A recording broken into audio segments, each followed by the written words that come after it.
My husband betrayed me with an affair and pushed for polygamy to keep us both. Hurt and angry, I fought back with a smart plan, securing my future and forcing him to choose, emerging stronger than before.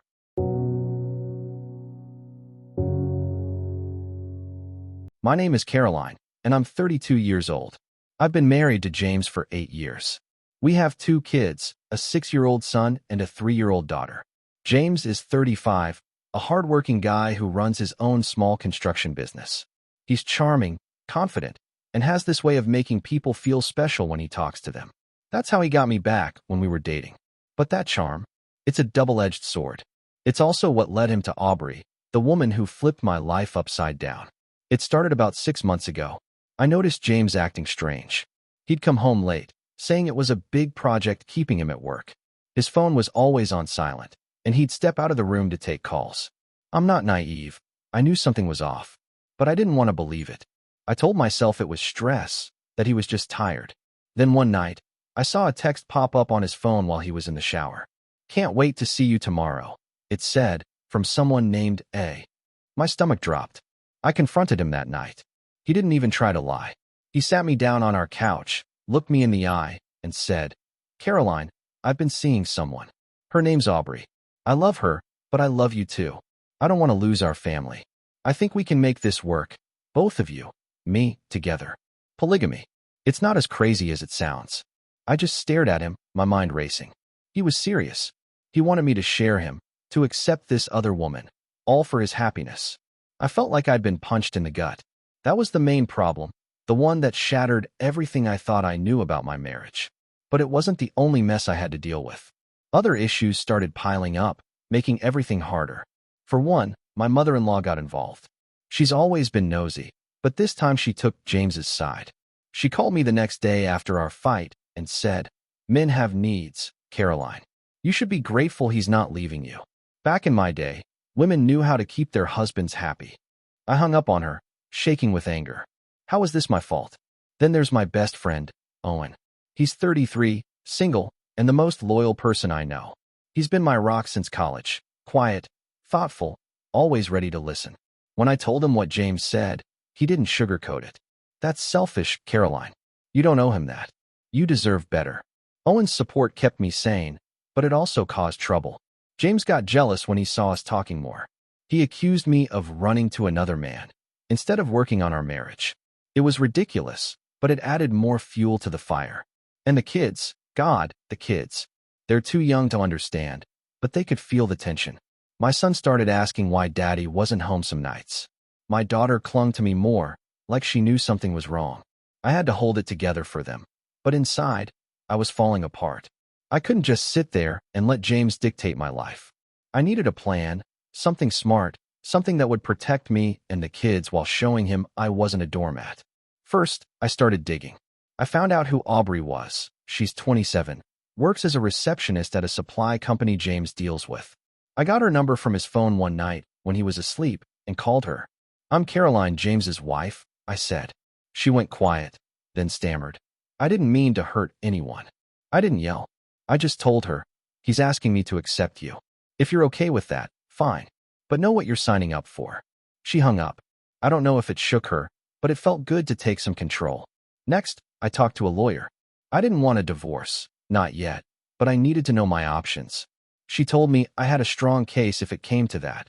James's business was doing well, and we'd built it together in the early years. I could get alimony, child support, maybe even half the company. It was a safety net, a way to remind myself I wasn't powerless. About a month into this mess, I decided to visit my parents for a weekend, just to get some space and clear my head. They live an hour away in a small town, and I figured the kids could use some time with their grandparents. My mom noticed I was off right away. She's got this sixth sense about me. Over coffee, I spilled everything. James's affair, his polygamy idea, the fights. She didn't judge, just listened, then said, "You're tougher than I was at your age. I'd have left your dad for less." My dad, overhearing, chimed in with his usual gruff advice. "Men mess up, but they don't get to call the shots after. You decide what's next." It wasn't a fix, but hearing them back me up gave me a boost I didn't know I needed. The kids ran around their backyard, oblivious, and for a moment, I felt like I could breathe again.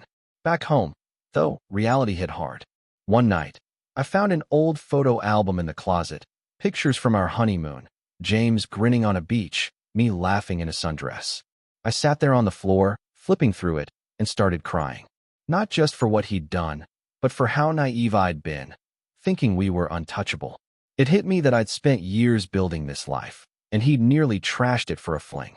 I wanted to scream, but instead, I shoved the album back and promised myself I'd never let him see me that broken. It was a quiet turning point. Anger turned into resolve. The real turning point came when I sat James down again. It was a week after his polygamy bombshell. The kids were at my parents' place, so it was just us. I looked at him and said, "James, I'm not doing this. I'm not sharing you. You can have your family, me and the kids, or you can have her. Pick." He tried to argue, saying he could love us both, that it'd be good for everyone. I didn't budge. "You don't get to decide my happiness," I told him. "I've given you 8 years, 2 kids, everything. You don't get to rewrite the rules because you're bored." He got quiet. I could see him thinking, weighing his options. Finally, he said, "I don't want to lose the kids." That was his weak spot. He's a good dad, deep down. I pressed it. "Then stay. End it with her. We can fix this, but only if you're all in." He didn't agree right away. He left the house that night, and I didn't know what he'd choose. While he was gone, more problems popped up. My boss at the marketing firm where I work part-time started asking why I'd been distracted. I'd missed a deadline, and she wasn't happy. "Caroline, you're usually on top of things. What's going on?" she asked. I couldn't tell her the truth, not all of it, so I just said I was dealing with family stuff. She gave me a warning: shape up or risk losing hours. Great. On top of everything, my job was on the line. Then there was my brother, Liam. He's 29, a mechanic, and a bit of a hothead. When I told him about James, he flipped. "I'll go talk to him," he said, grabbing his keys. I had to beg him to stay out of it. The last thing I needed was Liam showing up at James's office with a wrench. It took an hour to calm him down, but it left me exhausted. Days passed, and James finally came back.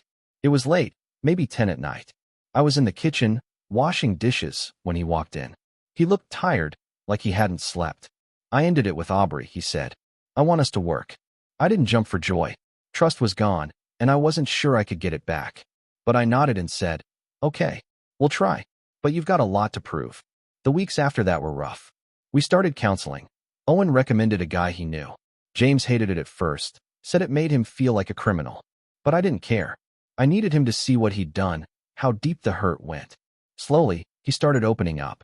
He admitted he'd felt trapped, like life was just work and bills. Aubrey was an escape, he said. It didn't excuse it, but it made sense. I told him I'd felt trapped too, juggling the kids and a job, but I didn't run to someone else. Money became an issue too. Counseling wasn't cheap, and James's business took a hit when he stopped working with Aubrey's company. We had to cut back, fewer dinners out, no summer trip. It strained us, but it also forced us to talk more, to figure things out together. I started picking up extra hours at work to help, which meant less time with the kids. Guilt ate at me, but I told myself it was temporary. Looking back, I think about the early days with James. We met at a friend's barbecue. He was grilling burgers, laughing with everyone, and I was hooked. We got married 2 years later, had our son, then our daughter. It wasn't perfect, but it was ours. When he asked for polygamy, it felt like he'd thrown all that away. Now, I see he was lost, not evil. Doesn't mean I forgive him completely. Trust takes time, but I'm glad I fought for myself. Today, things are better than they were 6 months ago. The kids are happier. They don't ask about daddy being gone anymore. James is trying, really trying. He's home more, helps with bedtime, even cooks sometimes. I'm not naive enough to think it's fixed forever, but it's a start. Work's stable again too. My boss gave me a small raise after I pulled it together. And me? I feel stronger. I didn't just roll over and take it. I stood up, made a plan, and came out the other side. So here's where I'm at. I chose to stay, to give James a chance. But I want to hear from you, anyone listening. What do you think? Was I smart to fight for my marriage, or should I have walked away? Maybe there's something else I could have done, something better. Let me know. I'm still figuring this out, and I'd love your thoughts. Thank you for tuning in. I hope you enjoyed the story. Don't forget to subscribe and hit the notification bell so you never miss our daily updates.